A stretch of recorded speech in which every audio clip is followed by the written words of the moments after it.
Hey, good morning. Welcome to the CGS Biblecast. I'm so glad that you're here today.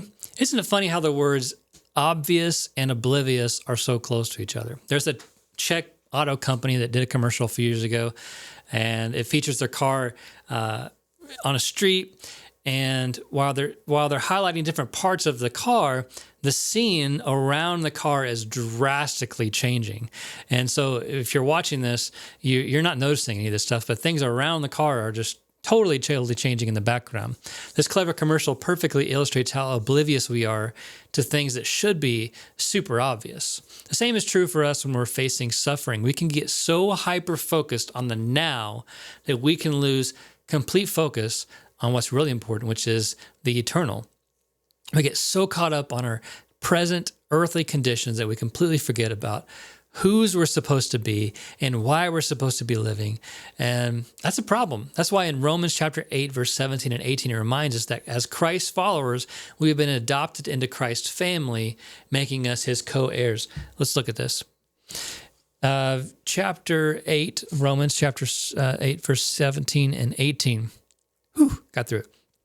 And since we are his children, we are heirs. In fact, together with Christ, we are heirs of God's glory. But if we are to share his glory, we must also share his suffering. Yet, what we suffer now is nothing compared to the glory that he will reveal to us later. So yeah, there's going to be some suffering. Yeah, it's going to be part of life. He doesn't discount that or say that that's not going to be a part of it. But no matter how difficult of life that we go through and how many trials that we face here on earth, they will not be anything compared to the, quote, glory that will be revealed to us. Let those words sink in. All the glory of God will be revealed to you. Let's read it again. Verse 18, yet what we suffer now is nothing compared to the glory he will reveal to us later. So no matter what you're going through, every difficulty, every loss, every betrayal, that it is absolutely incomparable to the unending joy and perfection you will experience in eternity. We have forgotten the importance of eternity. We don't think about it ever. I don't know about you. I don't just go around and singing and thinking about the glory. Can't wait for glory. Can't wait for God's glory. But you know what?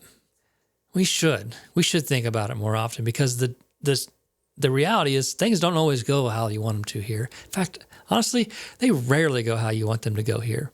We think about all these different moves and trainings and strategies and all these things about our now, but we're not thinking about the eternal. I think if we were thinking about the eternal, we would be focusing more on our families and our relationship with the Lord and how we interact within our families.